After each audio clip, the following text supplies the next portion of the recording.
پاکستان اور New Zealand کے درمیان سیریز کا شیڈیول ایک بار پھر تبدیل، نہ صرف ٹیسٹ بلکہ اب ون ڈے سیریز کا نیا شیڈیول بھی جاری ہو گیا۔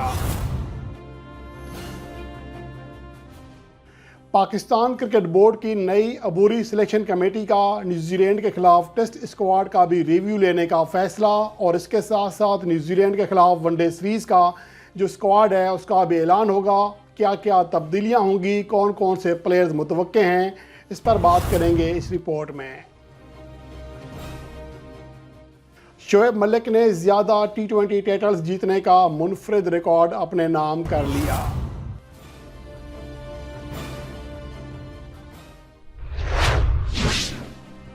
پاکستان اور نیوزی لینڈ کے درمیان 2 ٹیسٹ اور 3 ون ڈے میچز کی سیریز کا آغاز ہوا چاہتا ہے۔ اس سے پہلے 2 ٹیسٹ میچز کھیلے جائیں گے، جس کا پہلا ٹیسٹ میچ 26 دسمبر سے کراچی میں شیڈیول ہے، لیکن اب دوسرے ٹیسٹ میچ اور ون ڈے سیریز کے شیڈیول کے حوالے سے بڑی اپڈیٹ سامنے آئی ہے۔ ایک بار پھر شیڈیول تبدیل کر دیا گیا ہے۔ پاکستان کرکٹ بورڈ نے کیوی بورڈ سے مشاورت اور ان کی رضامندی کے بعد آج نیا شیڈیول جاری کیا، جس کے مطابق ملتان میں دھند کی وجہ سے جو میچز ہیں کم از کم 1 دن پیچھے کیے گئے ہیں، اور اس کے علاوہ یہ فیصلہ بھی کیا گیا ہے کیونکہ وہاں پر پروازیں نہیں جا رہیں تو کسی بھی طرح جو ملتان ٹیسٹ کا جو انعقاد ہے وہاں پر وہ نہیں ہو سکتا تھا، اور جو دھند ہے وہ لاہور میں اور راولپنڈی میں جاری ہے، جس کی وجہ سے جو میچز ہیں ان کا انعقاد ناممکن ہو چکا تھا۔ اس لیے بہرحال یہ فیصلہ ہوا ہے، اور اس کے حوالے سے جو ون ڈے سیریز کا شیڈیول ہے وہ بھی تبدیل ہوا ہے۔ اب جو سیریز کا پہلا ٹیسٹ میچ ہے وہ بدستور 26 دسمبر کو شروع ہوگا۔ اس سے پہلے جو پہلا شیڈیول جاری ہوا تھا اس کے مطابق 27 دسمبر کو پہلا ٹیسٹ میچ کھیلا جانا تھا۔ اس کا شیڈیول بھی تبدیل ہوا، جس کے بعد جو دوسرا ٹیسٹ میچ ہے اس کا شیڈیول بھی تبدیل کر دیا گیا تھا، اور اب ایک بار پھر یعنی کہ دوسری بار شیڈیول میں تبدیلی کی گئی ہے۔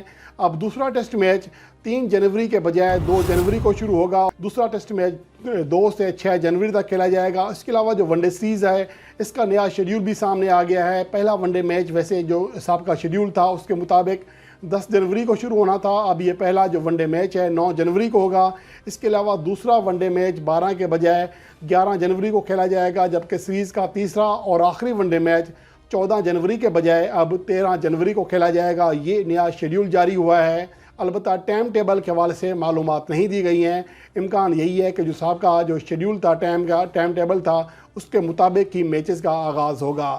اور اس کے علاوہ پاکستان کرکٹ بورڈ نے آج نئی عبوری سلیکشن کمیٹی کا اعلان کیا ہے، جس میں شاہد خان افریدی کو نیا چیئرمین بنایا گیا ہے عبوری سلیکشن کمیٹی کا، جبکہ ممبران میں عبدالرزاق شامل ہیں، رو افتخار شامل ہیں، اور اس کے علاوہ ہارون رشید شامل ہیں۔ یہ تمام سلیکٹرز مل کر نیوزی لینڈ کے خلاف نہ صرف ہوم ون ڈے سیریز کا اسکواڈ مرتب کریں گے، سلیکشن کریں گے، بلکہ اس کے ساتھ ساتھ یہ بھی کہا گیا ہے کہ نیوزی لینڈ کے خلاف جو ٹیسٹ سیریز جس کا آغاز کل سے ہونے جا رہا ہے، پرسوں سے ہونے جا رہا ہے 26 دسمبر سے، اس کا جو ٹیسٹ اسکواڈ پہلے سے اعلان کردہ ہے اس کا بھی ریویو لیا جائے گا، دیکھا جائے گا کہ اس میں کون کون سی تبدیلیاں کی جا سکتی ہیں۔ ذرائع کا دعویٰ یہ ہے کہ شاہد خان افریدی اس حق میں ہے کہ رضوان کو آرام دیا جائے اور سرفراز احمد کو موقع دیا جائے۔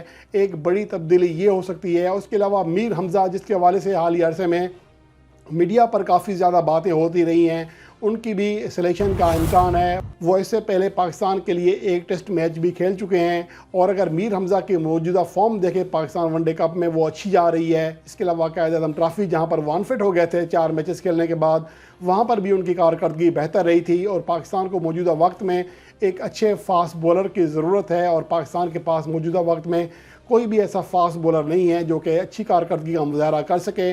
انگلینڈ کے خلاف اگر گزشتہ سیریز کی بات کریں تو اس پوری سیریز میں پاکستان کے پیسر کی جانب سے صرف اور صرف 11 وکٹیں حاصل کی گئی تھیں، جو کہ انتہائی مایوس کن کارکردگی رہی۔ تو اس کی وجہ سے اب پاکستان کا جو فاسٹ بولنگ اٹیک ہے اس کو بہتر کرنا پاکستان کی جو نئی عبوری سلیکشن کمیٹی ہے اس کا بنیادی کام ہوگا، بنیادی فوکس ہوگا۔ اب دیکھنا یہ ہے کہ اس کے حوالے سے کیا تبدیلیاں آتی ہیں، اور اس کے حوالے سے ذرائع یہ بھی کہہ رہے ہیں کہ ون ڈے سیریز میں بہت بڑی تبدیلیاں آنے جا رہی ہیں۔ شرجیل خان کو موقع دیا جا رہا ہے، اس کے علاوہ میر حمزہ کو شامل کیا جائے گا، جبکہ اس کے ساتھ ساتھ جو اہم چیز ہے وہ عمر اکمل اور احمد شہزاد کی واپسی کا بھی کہا جا رہا ہے۔ عمر اکمل کے بارے میں تو میں پہلے کہہ چکا ہوں کہ ان کی جو موجودہ فارم ہے شاندار ہے،